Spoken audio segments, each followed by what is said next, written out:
Greetings and welcome to In-Depth. I'm Dike Rostant. Now, one of the pain points coming out of this new normal is that so many companies have been all too eager to have their employees return to work physically, with the logistical issues of traffic, parking, opportunities for less efficiency in the office after dealing with potential road rage issues. But Ramp's Logistics, they have gone the other way and they've permanently adopted a hybrid system. And the Vice President, Shared Services, Javed Razack, he joins us to share on that move.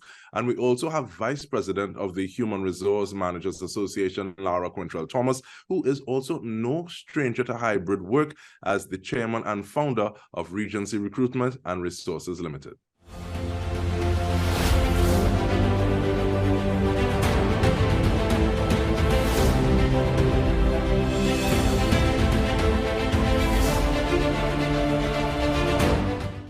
We want to thank both of you for joining us. And let me start off with you, please, Javed, in the sense that was the pandemic the original trigger, or was some remote work something that Ramps was working on prior to that? So great question. So yes, it was on the table. It was something that we were speaking about at a management level for some time before. In fact, I myself used to be somewhat hybrid at different points. And it was something we were considering rolling out, and we really couldn't figure out how we were going to get there and if it was really worth the risk, but we wanted to. And there were some little bits and pieces, some persons who were doing it, right? And were successful, but a company-wide across the different countries we operate in, we didn't think we'd be able to get there as quickly. And then we were forced into that position because of COVID. So around March 2020, when lockdown started, all our offices went into remote work. And it was a much smoother transition than we had expected. Now, I hear you talking about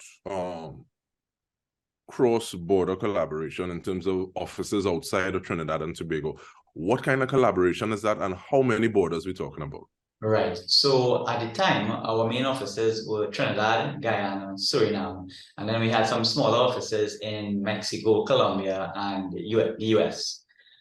So what actually happened is that it enabled better cross-border collaboration when we started the hybrid model. Because before, if you had a meeting, let's say in Trinidad in person, and you had a couple of persons remotely dialing in from Guyana and Suriname, they were always a little bit left out of the conversation.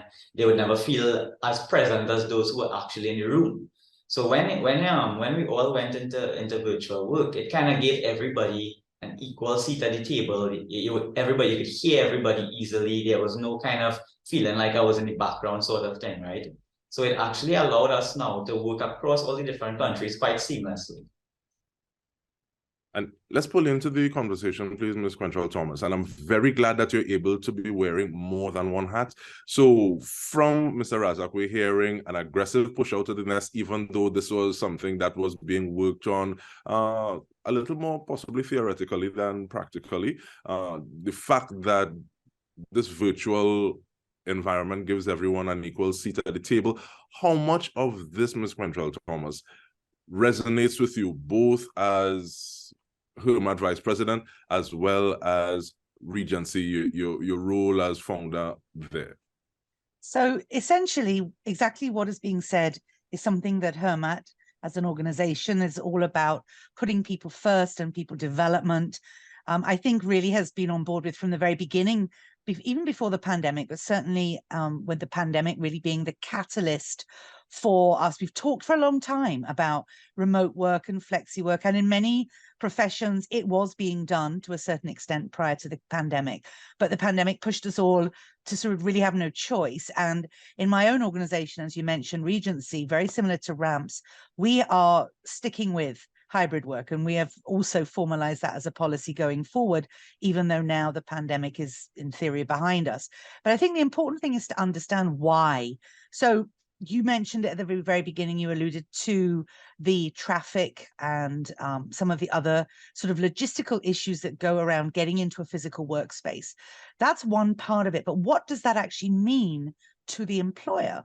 And so the fact that you have employees, just one example, who have to sit in traffic for 4 hours a day, 2 hours in, 2 hours home, that has to have an impact on their mental wellness, on their productivity. So if you break down all of the different impacts between the two models, the in-office and the sort of hybrid remote work model, there are so many benefits to the employee, their wellness, their productivity, their job satisfaction, their engagement, that then must in turn lead to benefits to the employer. So, and of course, you've got the savings, not having to have physical offices, not having to have electricity bills and have, you know, giant buildings full of people. You're able to deliver services to your customers, in some cases, round the clock, if you have hybrid teams that are working in different time zones and so on. So there's so many benefits to the employer that it kind of breaks my heart that we've not adopted this more fully across Trinidad and Tobago coming out of the pandemic. The private sector is very much leading the way, but the public sector, as we all know, everybody's gone back in, 8 to 4, Monday to Friday. And we're seeing the traffic and the stress and all the other things that are coming as a result of that. So it's really important for employers to understand that this is not just a lovely thing to have for people, for their wellness, but this has a tangible financial benefit to your organization in terms of overall performance and productivity. And I like the way that you put it out, laid it out rather, saying what's in it for the employer as well as what's in it for the employee. But sometimes it feels as though we're kind of like a rubber band, so that we've just kind of, from that moment of literal tension, we've kind of gone back to default certain ways, even though there are companies, like you said, private in the main, who are adopting, formalizing this hybrid system. But from the standpoint of Hermat, what are some of the membership saying? What are some of those factors that will help propel the ones who aren't towards adopting a more hybrid system? Well, fundamentally, it comes down to, in my opinion, I think Hermat, certainly having explored this issue over the last couple of years, would agree, it's really about how our managers manage people in a nutshell. And we are traditionally, if I can't see you, I can't manage you, managers. So if you're not at your desk at 5 to 8, I'm starting to get stressed.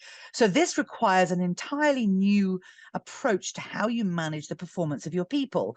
And I know RAMPS has implemented some great innovative systems to treat with that. So you have to be really, from an organizational standpoint, changing the way you manage and measure the performance and productivity of your staff to enable this to work successfully. Dr. Rowley spoke, I think, some time ago about the fact that, do we trust our people to be working when they're at home? And it really is changing the model from not managing time, but managing tasks and outcomes. So now it's not applicable in all jobs. We know that, right? There are obviously some jobs that you must physically be there to serve the customer, but there are a significant number of jobs that can be done remotely. And it's really about what systems you've put in place, what frameworks as an organization to manage the performance of those remote workers. And so that, of course, requires technology, it requires communication, it requires a number of different policies and frameworks. But we have to move out of this mental block that if I can't see you, if you're not at your desk at 8 a.m., I'm writing you up for being late, because I should be measuring, as a business owner or leader in a team or a department, I should be measuring, are you delivering what we're paying you to deliver within the timelines that we've agreed? If you do it at midnight, I don't care, as long as it's getting done. But that is not our inherited model of management. So that requires a massive culture shift. And we've been able to do it in terms of that culture shift, I'd like us to rejoin or resume on that point. We'll also bring back Mr. Razack into the conversation. But that point of trust, I think, is a very interesting one. And do I need to trust you, or do you need to get a job done? And that is something we'll also speak about when we return. Stay with us. We come back with more.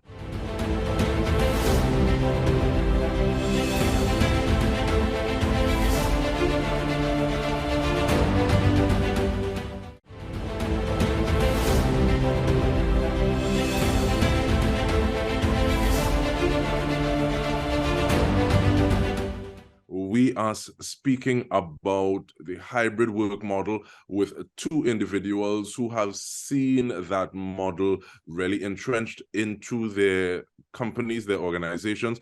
We're speaking with Mr. Javed Razack of Rams Logistics. We're also speaking with Lara Quentrall-Thomas of Hermat, as well as Regency Recruitment and Resources Limited. And Mr. Razack, so we've been hearing a lot of things in terms of like, yes, I don't know if there's some rose-tinted glasses in it as well, but everything could, there's never anything, or rarely there's anything that's 100% positive. What were some of the biggest challenges in terms of adopting, formalizing this hybrid work model from the end of Rams? So good. So couple things. So, you know, the pandemic obviously forced us into this position, right? Now, fortunately, we had adopted Microsoft Teams, you know, just like Zoom earlier on in the year. So it was already, you know, a lot of Trinidadian companies, or a lot of companies in general, have a hard time working with a calendar, right? And I remember early on, you know, when I was working here, you had meetings that were quite often overrun. So then you always end up in a backlog, you have double bookings, that kind of thing, right? It really started to help us plan exactly. You would be able to finish a meeting at 9:30 and actually start another meeting at just a minute or two after, you know.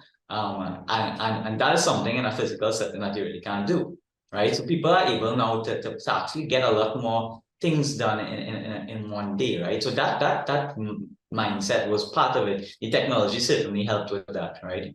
There were other logistical challenges. For example, not everybody's house or wherever they are living is set up adequately for virtual work. So what we had done is we allowed employees to carry home chairs, for example, that they would have used in the office. They were not, you know, we didn't need them in the office anymore. Some people needed some assistance with getting like maybe some tables and stuff, so the company was able to, you know, help them with that. All our employees had laptops, so that was one good thing. Nobody had desktop computers. Of course, not all the laptops might have webcams and so on. So those are some of the early challenges. In terms of the performance or the people management part of it, right? We use what we call key performance objectives, which is sort of a 6-month forecast on what employees are supposed to achieve within that period, right? But even that in itself is a bit difficult to push through an entire organization. If you can tie in a long-term, let's say 6-month objectives to a weekly plan, which is what we do, and what we've also done is enforced weekly meetings with every employee and their supervisor, right? Well, virtually or in person now. Those things help to get that performance management structure in place where you don't have to be wondering, what is the employee doing? You know that you're meeting with them regularly, so you have that chance to build a relationship and catch up. You also have things to measure them by on a sort of, you know, medium-term 6-month basis as well as a weekly basis, you know? So it gets you that fit. One of the worries that companies have is that if I'm not seeing my employee, I'm just not going to be in contact with them unless I look for them. So you have to formalize when you meet with them. And that has helped us quite a lot. And I really like that point of having an overarching focus for 6 months and breaking that down into increments, because sometimes we just think of the larger picture and we don't really see how it is we get in there. That can lead to procrastination. So you're not doing what you need to at this point in time. And I think it also kind of bears down on that issue of trust that we ended the first half of the conversation on. But with that in mind, this conversation in mind, what you just heard from Mr. Razack in mind, Ms. Quentrall-Thomas, what are some of those checklist items, I think, that companies in general, because every company has its unique set of circumstances, like you shared before, but what are some of the things that we want to look at to say, okay, well, this is something for me, or I can use this partially? And even ask that with regard to that the same question of trust and management towards the output that you want. So I totally agree with what Javed said about building in regular check-ins. We do them every Monday morning with the managers, who then have a subsequent check-in with their teams. So they're even within a hybrid system. So just to be clear, a hybrid is a blend of in-office and at home. There are some jobs, some organizations that have gone completely remote, and just called people in every now and again for a meeting or a consultation. What we have done at Regency, and I think a number of firms are doing, is a hybrid where basically I work from home 3 days a week and I'm in office 2 days a week. And we have a fixed schedule. So I know who I'm going to see, because there's still a certain amount of, the need to see your coworkers and, sit down and have a meeting face to face. I don't think that human interaction and connection will ever go away. But you have to create a schedule and a framework that's right for your organization. So in many cases, you need to have, pretty honest and open conversations with your staff. What days are best for you? What work do you have to complete, with the understanding that there's always going to be exceptions and that there will always be situations where I need everybody in the office today, for a certain purpose. So a training workshop or something of that nature. So there's always going to be a certain amount of flexibility in the schedule. But I think having a set framework helps people. So even though it's remote or hybrid, it's not willy-nilly work when you feel. There is still a framework within which the employees understand they have to attend virtual meetings, go into the office maybe once a week, or whatever it may be that works for your organization. The key thing for us was really the understanding individuals' situation. So we also had to provide some office furniture and provide laptops. We've moved everybody to laptops. I was lucky that my organization was actually pretty internet ready and very IT oriented before COVID. So we made the switch quite easily.